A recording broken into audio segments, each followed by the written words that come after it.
Hello world. I figured I'd get at least a few minutes of live streaming of my daily journal before my 9:30 a.m. call.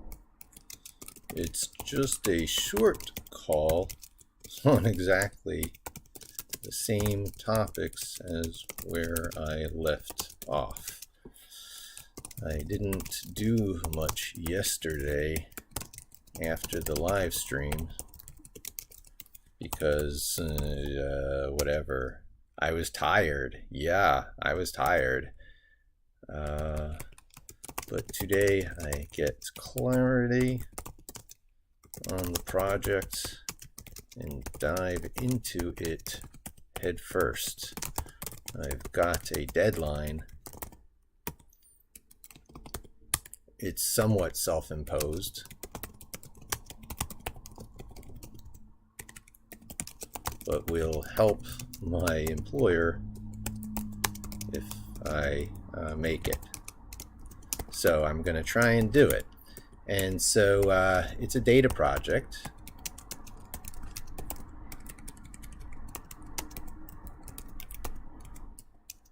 And I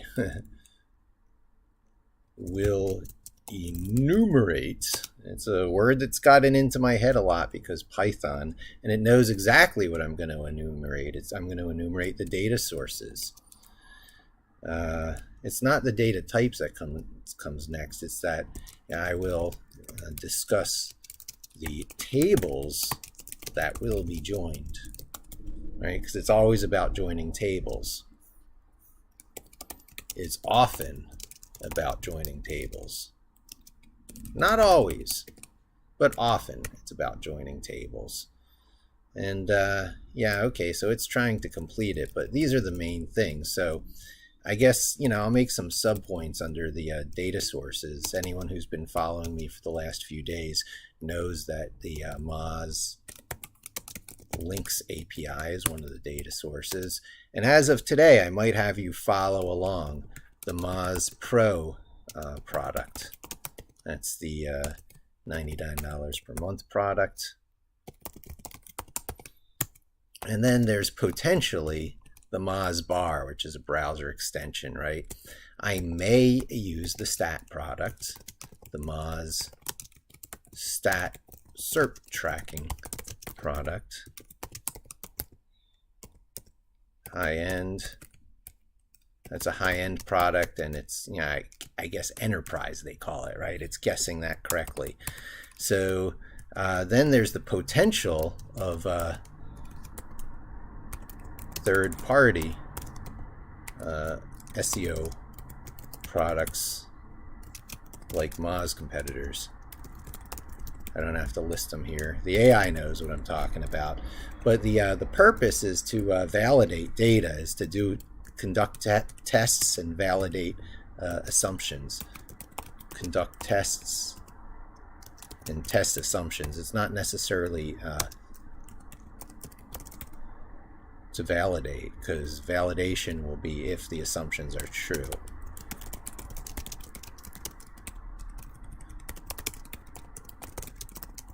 Right, so that's what today's going to look like. That's what the call coming up is going to be about. I'm going to discuss my plan, my plan really regarding, these things here. And then, I got to nail down milestones measured in days. And, work with the end in mind, end result in mind, and go backwards, no matter what the findings are, right? Let's see if there's people here. Yeah, no, not yet. but I'll let it run for a little while. I got a little bit of time to work with. This is the actual only thing in my web browser right now, so I'll just push that over here and open a new Edge browser window here. And maybe I'll go into my YouTube comments just to show you what's motivating me now to kind of hop on the live streams and to continue this habit. I'll go into my my YouTube studio where it's easy to pull up the comments.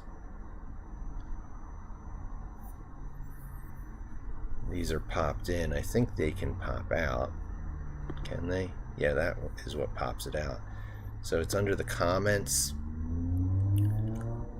And if I removed I haven't responded, you can see the ones I responded to. So I'm going back and forth with, you know, Life Worth It. They're the ones who's kind of prodding me to do some of my recent stuff.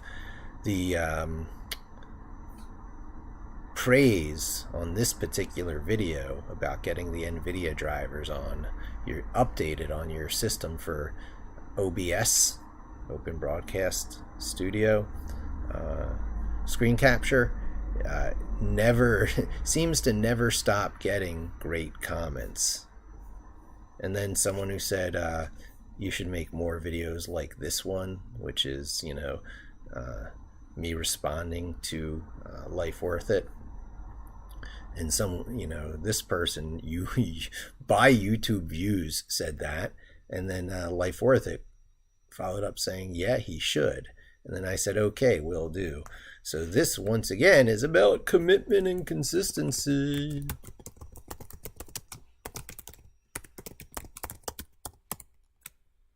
And this is not going to be a long video because I have a call coming up. So what I'm really going to do is, I guess I'll diagnose here an error that came up when I started my system for the very first time. WSL expected equals in this file. Now this is very important because this is how systemd is enabled. So you can see there's a .wsl config in this location, which actually also happens to be ~/. So this is a Windows subsystem for Linux thing where I always drop myself in ~/ repos. Well, that ~/ really represents my home location. So if I were to cd into /home / my username, MIKLE, I think I use, and then into the C drive of that, and then into let's see, what was that? WSL? Oh, just C use, yeah. So it's user C MIKLE. So I almost had it backwards. Home. I'm not going to bother with that. I'm going to cd to ~/, and then I'm going to go to a pwd, print working directory, and you can see I'm in home Ubuntu. And the location is actually not that. I had it a little bit wrong. This location here maps to something a little bit different, and I'm going to go look at it, and I'm pretty sure I put that file in location with my DrinkMe script, which installs WSL and all the way I configure it for a Jupyter instance, right? A Jupyter instance running under Linux, so important. And so I'm going to now go into cd/mnt. It's a location relative to home that you can visit, or no, relative to root. And if you ls in there, you'll see your locations. I'll cd into C. I'll cd into my location, MIKLE, and I'll do an ls. Oh, okay, I guess I am right there. I'm going to ls-la and .ws. Is that location? No, I guess I'll lift the path exactly, right? Users, MIKLE. So from C, you can ls and you can cd into users. And then from there I can cd into mikle. Now there's going to be a lot of my home directory stuff there. But among them is going to be my WSL config. And this is supposed to have an equals in there for something, or it's reporting that there should be an equals. Also, I don't see where systemd is being turned on. Maybe it's somewhere else. Okay, so this is something I put into test to keep it from timing out. Oh, I'd have to double check what that was about. That was something I put in. Weston RDP disable fractional high DPI scaling equals false. Oh my goodness. All right, so when this kind of stuff comes up, what I tend to do lately is to just type it straight into Bing, right? So I am not the only one experiencing this error. There's going to be other people, although theirs might not be on line 4 of that file. But nonetheless, a good starting place these days is to just pop something like that into the address bar of Edge if you have allowed Microsoft to give you the default configuration that it wants to. So you can see that chat kicks off, although it's still doing the searching. Okay. And now we can drill in and see what it says about that. Now we could do Googling and we could do Binging or whatever and drill down on search results. But why when you can chat with an AI? And so I'll just copy that so that I have a permanent record. It has all the references to what it checked. So I very frequently do stuff like this, you know. Me, and I'll put what I put in, and then Bing, I put what it put in, and then I fix its references, its citations by doing this. And sometimes I'll go VIPGQ to wrap it for more readability in here. And I used the same exact error that was here, so I can just copy it and put that next to the me. And now I'll just read a little bit more what it's saying. This error is usually caused by a syntax error in your WSL config. The error message indicates that there is an expected equal sign missing in line 4. All right, so we can go to line 4 real easily in that file. This is line 4. Now, honestly, I don't even know what that command is. So I'm going to guess that commenting things out is the, let's find out what that is, because I don't want to erase it entirely. How do you comment lines out of WSL config?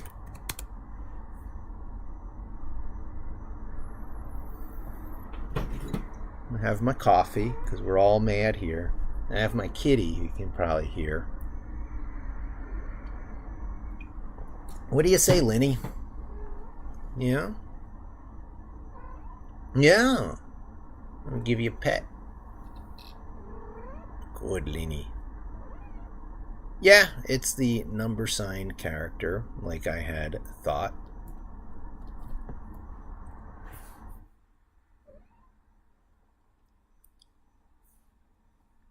Yeah, all right. So that is this. And that will get rid of the error about line 4. However, there is something else I want to investigate. You know, how do you activate?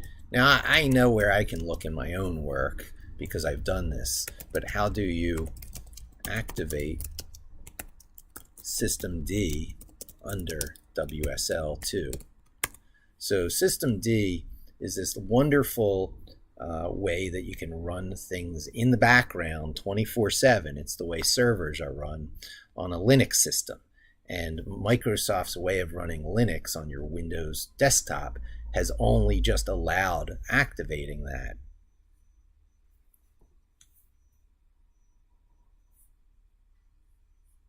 I don't think this is right. Not with Genie,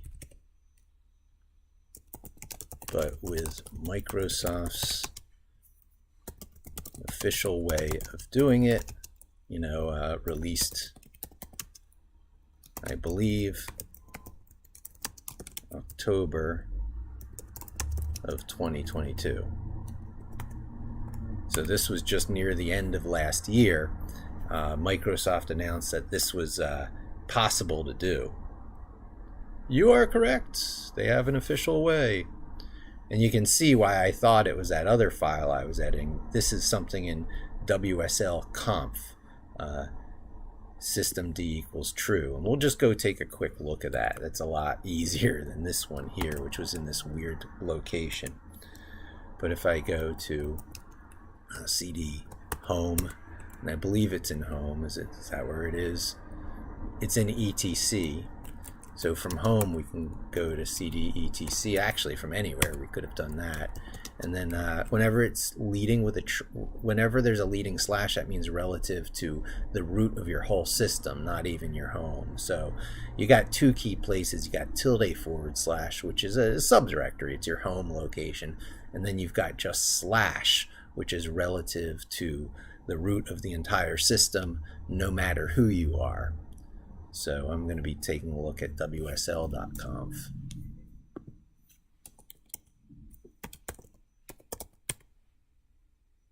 And here are the lines that turn on System D. And this allows the permissions to stay in sync between my WSL and my native Windows.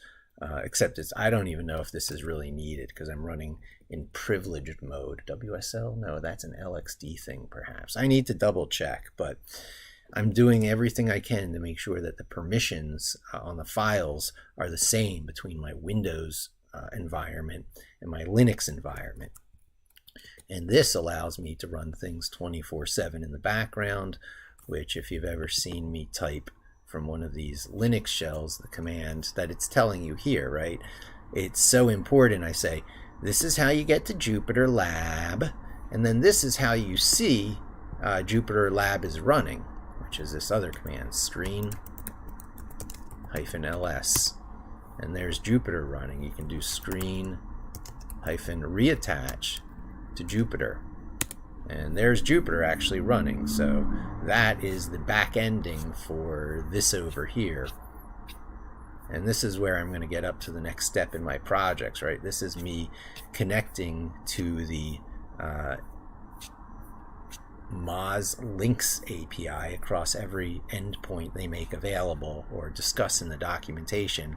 And my next steps is stuff that I actually showed in a graphic form yesterday.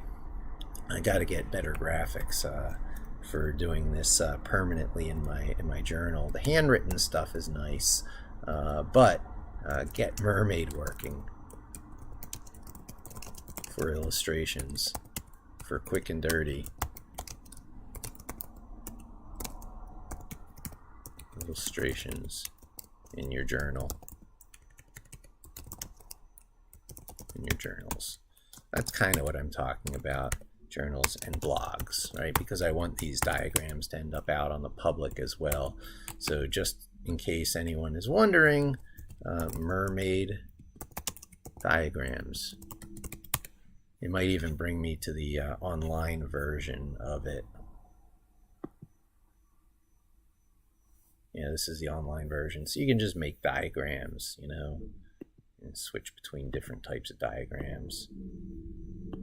And that is all done with just little bits of markdown. So you make markdown that looks like this, and then it renders like this. And these are pretty flexible. Like these arrows will twist and bend to how you need it to be.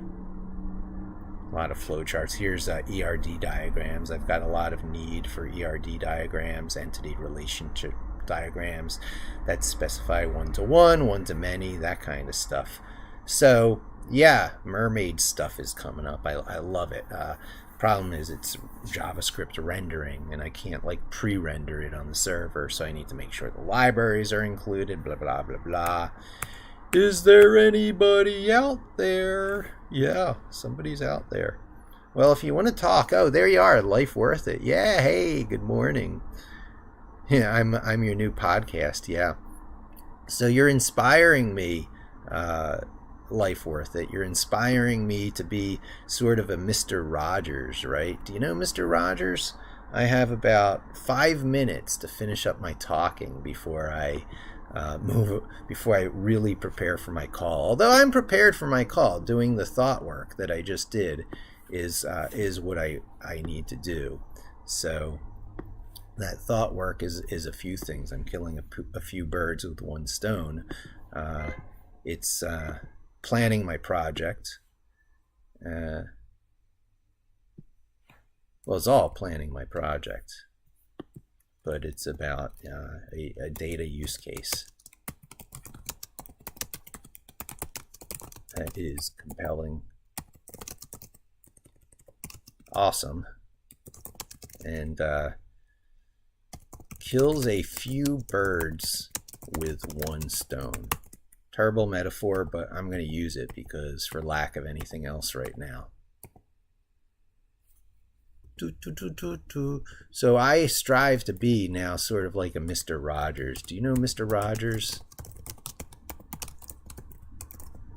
Rogers, R-O-D-G-E-R-S, R-O-G-E-R-S, I'm not sure. Let's see. Mr. Rogers. If I have it right. Oh, I had it right. You dropped the D. Rogers. Mr. Rogers' Neighborhood.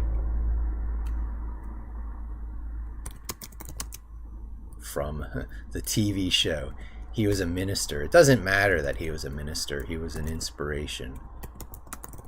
He was a source of self-confidence and courage for a generation of youth confused by the modern world, especially the strange messages they were otherwise receiving from the media. And I'll put in parentheses TV, because back then the TV was like the media. There was hardly anything larger and more powerful. So I feel like Mr. Rogers when I pop into here for a Vim journaling session. There's you, me, and ChatGPT. It's not really ChatGPT, but it's an integration from GitHub, which is Microsoft, which is in partnership with OpenAI.